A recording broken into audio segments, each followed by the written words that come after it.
All right, let's talk about a true giant from Earth's past, Indricotherium. Now, if you've ever wondered what the biggest land mammal that ever lived looked like, this is your answer.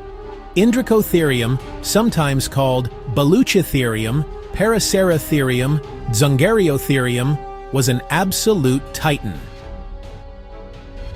Twice as tall as a modern elephant, weighing in at up to 12 tons, that's like stacking two elephants on top of each other, and then some.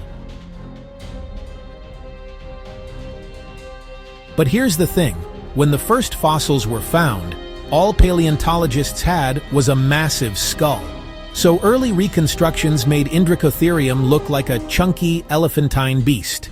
Later, when leg bones turned up, everyone realized it was actually a lot leaner, more like a supersized, long-legged rhino. Its backbone and neck vertebrae had hollowed structures, kind of like the biggest dinosaurs, to keep the skeleton strong, but not ridiculously heavy.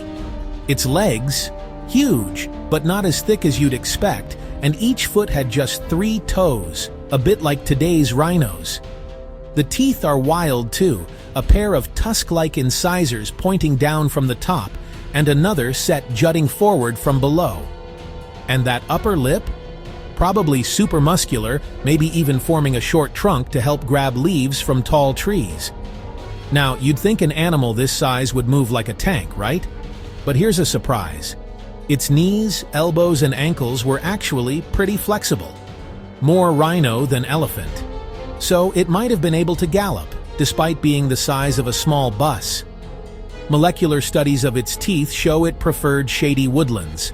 Makes sense. A giant like that would need to keep cool, and the forest offered plenty of leafy snacks. So, even though Indricotherium wasn't quite as massive as early scientists imagined, it still holds the title of the largest land mammal ever. A true giant, with a story that keeps changing as we dig up more bones. Imagine seeing one of these in the wild.